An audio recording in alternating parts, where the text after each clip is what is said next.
Dark Crisis Worlds Without a Justice League Superman issue 1. Tom King writing with Chris Burnham on the art. There's a backup as well. We'll talk about that separately at the end.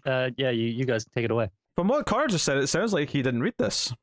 I did not, because I think Dark Crisis is absolutely terrible. I refuse to read tie-ins. It took me 4 attempts to get through issue 2 of Dark Crisis over the last 3 days. What? It's awful. We have different definitions of awful. Williamson cannot do this style of story. I'm sorry. He's failed all the attempts he's tried so far for me. This is a return. Of course, Connor comes back and hits us with this. This makes sense. I'm shocked that you guys are enjoying it. Yeah. I quite liked issue 1. That's fine. I like where it's going. It's not the best, but I don't think it's bad. Okay, it's terrible. It's still Doomsday Clock. Look, I'm not. Yeah. I'm not. It's got nice enough art because Sam Pierce. It's not very good. It's not Doomsday Clock because Connor's read it. So. I also was not here for any of the issues of Dark Crisis yet. Yes, so I know. Maybe it is Doomsday Clock. Yeah. See. I liked when Tom King does these small stories like this because he's really good at taking something and doing like these smaller moments, because this is a series. The story with Superman it's 5 years, but each year is over a course of a couple pages in John's life. Can I just before we get into talk about what this is, can I say that this issue and seemingly all these one shots are not what I thought they were, because it's called Worlds Without a Justice League Superman, and maybe if I'd paid attention to its solicits a bit more, I'd expected this. But I'm like, Superman's in this. Why is Superman here? I thought the whole point of this was that this is like the world without Superman, and it's not that at all. If anything, it seems like this is like, in the same way that Barry seems trapped in like this idyllic reality, it feels like all these one shots are all these various Justice League members trapped in some kind of dream or their whatever world they've been put into. It's very Black Mercy style story, where it's giving them what they want to keep them from trying to fight it. Which once you figure that out and you know what these are, that's fine. I mean, I'm going to read them all for every character. Well, I feel like we're going to get backups because this one was Superman and Aquaman. I feel like we'll get them pairing off like that. But we speculated that with Barry at least, and then we kind of brought up in Dark Crisis 2. Maybe that's what's happening to the rest of them. Yeah, they're all somewhere else like that. Yeah, right. And this said showed us that was true. And it's the very last page where Superman, as John's riding off to fight this war with Darkseid, he says, I was here this time. I saw you grow up this time, because this is the period that he missed. And he was like, because it's exactly that period. It's like it's 12 through 18 that he missed. Which I really like that aspect of it. I just wish it wasn't so formulaic. But for a one shot like this, a standalone, it's fine. It's a weird thing because, like, on the one hand, I think it's a well constructed comic. I think what it's saying about John, despite his father's wishes, has to go up and help the war between the New Gods, right? He has to go off and help. I like what that's saying about him. The idea that his first Superboy costume is kind of like more of a Robin costume with a little super, man shield. I thought that was a stylistic choice, and that's fine. But it's kind of weird. It's different for different sake. Like, I almost felt like it was like, oh, there's a reason why he's taken Robin's look, in this continuity or whatever. But it never really did that. No. I wonder if the interpretation is that because Bruce has been there for Damian's years at this point in his life. Obviously, he's not done with that period of his life yet. But if the idea is that he's kind of like, not jealous, but like this is like his close friend Batman's got a son, and he's living through that period of his son's life right now. So this is why he's dressed as a Robin. I almost rather he just wish thinks it looks cooler, and he's just jealous. Oh yeah, maybe. I mean, it would have been nicer to have his old Superboy costume that had been established. No, that would have made sense. Because then it would have felt like that's what Clark knew when he was Superboy. So it's just a little bit weird, but it still works. I mean, they're definitely going for the Batman and Robin vibes. Because it's established that Superboy's a sidekick, and we had some good Lois stuff with her, being mom to Superboy, and all that stuff. Yeah, the weird thing is she never had to do much work as a reporter while she had John, because she was obviously away from the Daily Planet and just came back, and it's right after that he went missing for. Well, for them it was a couple of weeks, but for him it was years. Yeah. I also like the fact that he's fighting Orion, but it's been a corrupted Orion, and you know, the whole idea of the father and the son. You know, he wants to be his dad. John does, whereas Orion's dad is Darkseid, his biological father, and he's become him for better or for worse. And John is fighting Orion in that. So I like that whole aspect from King, because I feel like King does have a good grip on the new gods. So as we saw the in Mr. basic Miracle. gist of this issue, beyond what we've already said, which is it's John's growing up through that time period that he otherwise missed because he was away, and he's waking up thinking that he's hearing nightmares, having nightmares of this war on Apocalypse and New Genesis. But then Clark reveals that sometimes he hears it as well, and what it actually is just the sounds of this war, getting to their super hearing. Mm-hmm. And the idea is that John can't just let it go. Superman's accepted that he can't solve this conflict, so he just stays and protects Earth and does other things. But John can't let it go, so even though he's told repeatedly not to go and interfere with it, he keeps doing it anyway. And the end of the issue, he almost dies, right? Like he gets pretty bad, in which Clark starts to feel guilty for, because John has no choice but to be who he is, because that's what Clark did too. And so just the perspective, like his parents couldn't stop him, he's not going to be able to stop John. And I did like that.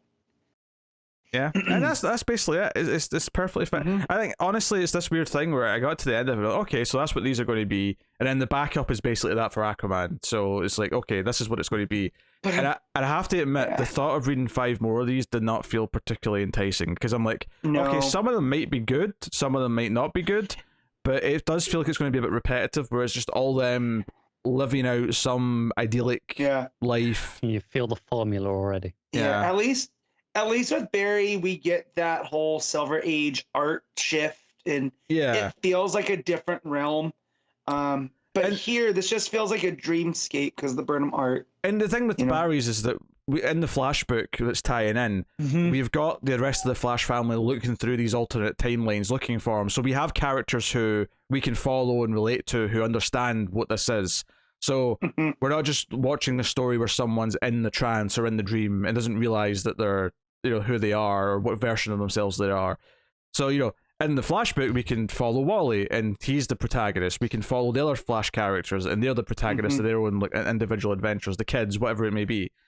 Here it does feel like every time it's just going to be, okay, what is the status quo the heroes are in these fantasies, and is there anything by the end that kind of shakes it up? And seemingly no. I mean, in both of these cases, it's just it gets towards the end, and there's a bit of narration where they say, "Oh, this is like, better than I got to be here this time, or I got to whatever." Yeah. Yeah, it's them being lulled into a sense of security, because you're giving them what they want, right? And this one, it's Superman gets to see John grow up in the years that he missed, and for Arthur, in the backup, he gets to see his family united. He gets to see his daughter Andy being married to that speedster who was in that future story from before. That was a nice callback. I do appreciate that was a callback to that relationship they teased in that future Justice League story, which is cool. But that's basically what it is. Even Black Manta's involved, and there's someone who tries to assassinate Andy on her wedding day. But that's basically it. Just what's the creative team on this story at the back here?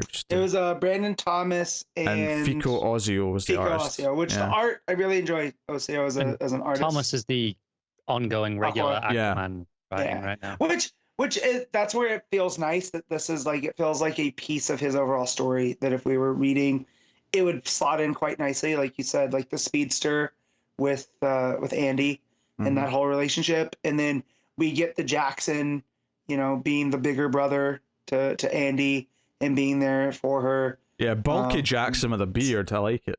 yeah, which is kind of cool because it's playing off of that Aquaman book, the old Peter David version, which is cool. But just kind of as a story, it was just kind of there. Black Manta showing up like that was Jackson, because that was a sparring session. Yeah. So basically, just to the ending of the Aquaman book, where it kind of then teases what's really going on, is Aquaman wakes up and he's like, I don't have all this yet. I don't have my hands around your throat. I've been dead before and came back, which wasn't even that long ago, honestly. Yeah. Soon, we'll see if you can say the same. So it's just, it feels like it's going to just be like a little sting at the end every time of the character realizing or acknowledging in some way this isn't real and I'm going to come back. Mm-hmm. I can already, after one issue, and it's part of it's even if I think it was just the main story, I'd probably still feel like they're all going to play out the same way. But the backup being there and showing that even the backup played out that way was like, I could already see the repetition in this, and I don't know if anything monumental is going to happen. It might depend on creative teams or how quiet the weeks are, but I'm not it's not like Tom King's a small name to throw on these already. No, but again with the Tom King, he's kind of good at these type where that's why I just thought this is like one of those, not an imaginary story, but like it was, the whole thing was World Without Justice League. So what's Superman like when there's no Justice League? That's how I read it. I think the title of this series of one shots is very misleading. It's also very clunky, but it shouldn't be called Worlds Without a Justice League. It should be like Justice League Lost or something like that, and like because we're following where they are, not the world without them. Right, and that's where I thought it was almost going to be like those the Dark Multiverse, the metal, where they redid the events. Yeah, the metal ones. Oh yeah, Tales from the Dark Multiverse. Yeah, that's what I thought these were going to be like. So this is like, if there's no Batman, right? Superman and Superboy become the kind of Batman and Robin, because that's what the covers will pull off of, and that's what the costume was like. And I think while that is all just a series of like, a writer gets to be wacky and do an alternate take. Yeah. I think at least they'd all be very different because it'd all be reimagining each individual thing different. So it's like, okay, a Gotham without Batman's very different from a Metropolis without Superman, and so on and so on. Right. Whereas here, it kind of feels like, okay, obviously there'll be specific things that they can maybe call to in each character, but I mean, even this one, like the backup and the main story are both about the superhero and their kid. So there's even like some, I mean, maybe that's a good thing that there's a thematic connection between the two that are in this book, but at the same time, I'm wondering, it just highlighted the repetition of it. I'm just looking at the teams on the next one. Yeah. So the next one that I can see at a glance is the Green Lantern one in August. That's John Stewart, yeah. Yeah. And it has a backup with Hawkgirl. I don't know how exactly these writers split up. It's got 3 writers on it here. So who are they? Philip Kennedy Johnson. Okay. Nadia Shamas, who's been doing the stuff on Detective Comics. With Tamaki. Yeah, okay. Yeah. And Jeremy Adams, who's been doing the Flash stuff, right? Yeah. I do think that the art in this was the strongest point, because both Burnham has this one felt like Frank Quitely-esque. Yeah, Burnham's art was good. I would agree with that. Yeah, there was a sort of aged look to Superman that felt quite nice. Right. Yeah, he had those grey streaks on his hair. Yeah. Yeah, and it was really grainy in like the Orion stuff and the fight scenes there, so it gave it like this grit. Which then, counters the Oseo stuff, which is a lot more clean. The colors are super vibrant. And it did feel like Future State in a good sense. It felt like a piece of that. So, but yeah. All right, what are you giving the book, Matt? 7. Yeah, I think 7's fair. Like I know I sound more negative than that, but I actually think the issue is fine and like it has some good qualities to it, and the art's good.